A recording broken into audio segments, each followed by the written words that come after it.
नमस्ते दोस्तों, आज की इस वीडियो में हम बात करेंगे गाय का दूध अचानक से कम हो गया और गाय कमज़ोर हो गई, रंग मटियाला हो गया और फिर उससे डंगर गाभिन रहने में भी दिक्कत आवा। तो इसका ट्रीटमेंट कैसे करा जिससे डंगर का दूध भी बढ़ जाए और शरीर से भी ठीक हो जाए और समय से गाभिन भी रह जाए। ये सामने गाय देख रहे हैं, हमने सबसे पहले अपनी यही गाय खरीदी थी, लेकिन जब हमने खरीदी थी इससे भी ज़्यादा बननी थी। जिस टाइम ऐसी हो रही इससे भी ज़्यादा मोटी थी, फर्स्ट टाइमर, 2 दांत थी उस टाइम पर।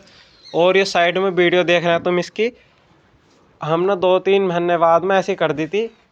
2 महीने बाद ही, जब तक हमने ज्ञापन नहीं कराई थी, जबकि वीडियो ये ज्ञापन कराने की तैयारी थी इसकी, ऐसी कर दी थी। इसका रंग भी हमने काले से लाल कर दिया था और हड्डी हड्डी हो गई थी, दूध से भी घट गई थी ये।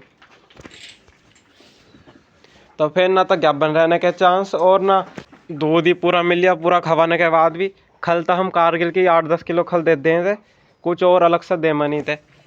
और कारगिल की खल के साथ एक बूस्टर का कट्टा आता, उन्होंने कहा ऐसा लगा कर खवाओ, तो फिर ये इतनी खल भी नहीं खा पाती। पूरा जितना दूध दे देती तो शरीर से डाउन होती जा रही थी।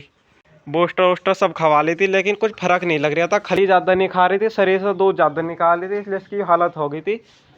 दूध भी फिर बाद में कम हो गया और लाल हो गई। जब तक इन्हें शरीर से निकाला, जब ले इसके शरीर में जान रही, तो जब ले इन्हें बढ़िया दूध दे दिया, कम खल खा कर भी, बूस्टर सब कुछ खवा कर भी शरीर से डाउन होती जा रही थी, लेकिन दूध दे रही थी।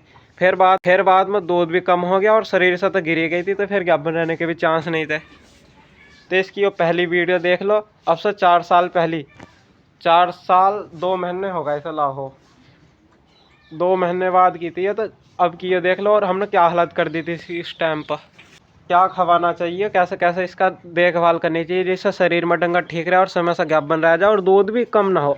आखिरी तक इन्हें 7वां महीना चलन लगा। अब हम इन्हें छोड़ेंगे, लेकिन इनका 10 लीटर से ऊपर ही चलिया, 12, 13, 14 चलिया। इसका तो मुझे लग रहा है 15 लीटर के लपेट में ही है अभी। ये 21 दिन बाद की इससे, लेकिन ये सब छोड़ेंगे तब देख लो दूध बढ़िया चलिया। लेकिन ये मेंटेनेंस की बात है, जब नॉलेज नहीं थी हमें तो फिर दूध बहुत ही कम हो गया था, 5-6 किलो एक टाइम में रह गया था और गाभिन भी नहीं रह रही थी। फिर हमने दूध बढ़ा दिया था। किस चीज़ से बढ़ाया था? कंडीशन इसकी हो गई थी, उस कंडीशन में इंजेक्शन ही काम करो, क्योंकि फिर तुम दाना पाना कितने दे ले, एकदम से डंगर उठने का नहीं, फिर ना गाभिन रहने का। तो एक ये V5 और टोनोफॉस का इंजेक्शन आता, 5 ml V5 और 10 ml टोनोफॉस। हर 10वें दिन हमने इसकी डोज लगाई, महीने में 3 बार कराता है। एक ही महीने में 3-4 डोज में, और उसके साथ में दाना पाना दिया 1-2 किलो अलग से खल के साथ में। तो डंगर ठीक हो गया। ये दूध पर भी आ गई थी, फिर इतनी पूरी दूध पर तो नहीं आई थी, लेकिन बढ़ गई थी और फिर थोड़े दिनों बाद गाभिन भी रह गई थी। अब नॉर्मल खुराक की बात करते हैं कि हम अब क्या देते हैं। जितने डंगर देख रहे हैं, यो गाय देख रहे हैं तुम, इसकी चमक उमक पूरी अब हमारे हाथ में। हम डंगर को कितना मोटा करो कितना पतला करो, इसका पूरा मेंटेनेंस बना कर रखते हैं, बॉडी स्कोर पूरा। इसके हड्डी भी देख रही, लेकिन कमजोरी भी नहीं है, रंग भी नहीं उड़ा हुआ, दूध दूध सब ठीक रहेगा और गाभिन भी टाइम पर आ जा डंगर ऐसा।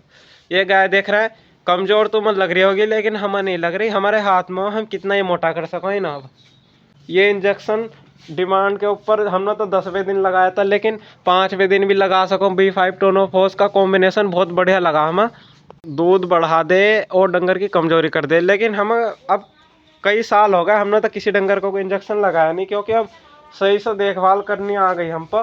सही से देखभाल करो। इस गाय को देख लो, पूरी चमक आ रही है, फालतू मांस भी नहीं है, पूरा बॉडी स्कोर बना हुआ। सबसे पहले हम कुछ और करो थे, जब ज़्यादा कमजोरी आ गई थी गाय में, हमने V5 टोनोफॉस के इंजेक्शन लगाए। बाद में हमारा काम ही हो गया था, एक बाइटैच दे देते, मल्टी स्टार दे देते, वो भी ठीक अब भी देते हैं, लेकिन अब ज़्यादातर नहीं देते। उसी डंगर को देते हैं जिसमें मिलना मिक्सचर या प्रीमिक्स नहीं देते, जो ज्ञापन हो बाइटैच उसकी चलाते हैं हम, या फिर जो ताज़ा ब्याया हो तो उसकी कमजोरी रहा उसे देते हैं।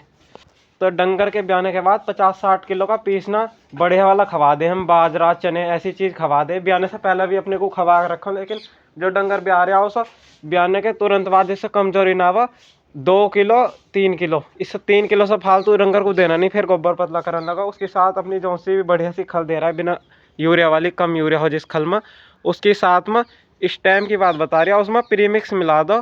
प्रीमिक्स जो कई कंपनी बनाने लगी है, अब हम किसान डेयरी प्रीमिक्स मंगाते हैं। जो फीड अपना घर का तैयार करते हैं, उसमें जो चीज़ सब कुछ पड़ जाए प्रीमिक्स, इसलिए उसका नाम है। उसमें सब कुछ पहले से ही मिक्स है, कई सारे तत्व रहते हैं उसमें, सब कुछ मिलना, मिक्सचर, बाईपास, फैट और बहुत सारी चीज़ जितनी भी रहती हैं डंगर को अलग अलग से देनी चाहिए। DCP हो गया, रैप्रोमैन सब कुछ उसमें पहले से ही मिला रहा है, तो उससे डंगर में कमी नहीं आती।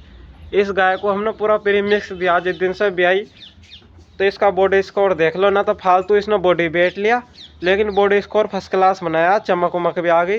ये गाय ज़्यादा कमज़ोर हो गई थी बीमारी के कारण, फिर भी ये बढ़िया रिकवर कर गई। देख लो पूरी जितनी हड्डी दिखनी चाहिए हड्डी भी दिख रही है, और शाइनिंग भी बढ़िया, ज्ञापन भी करा दिया, भी पता नहीं रहा कि नहीं, जहाँ तक चांस लग रहा है।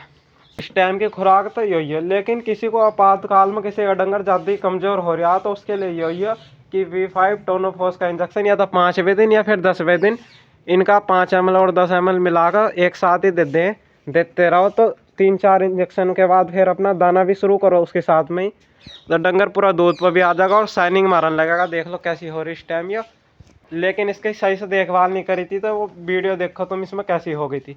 डंगर को सही से रखेंगे तो सही से दूध भी देगा और समय पर ज्ञापन भी हट जाएगा। परेशान नहीं करने का, हर साल भी लेगा, और ध्यान नहीं देने के तो चारों तरफ को नुकसान ही नुकसान है। फिर तुम दूसरा डंगर पालने की सोचने के भी नहीं है जब पहले में ही नुकसान आ जाएगा। तो ठीक है दोस्तों, मिलते हैं फिर किसी नई वीडियो में और जानकारी के साथ। अगर वीडियो अच्छी लगे तो चैनल को सब्सक्राइब करके वीडियो लाइक कर दियो। नमस्ते।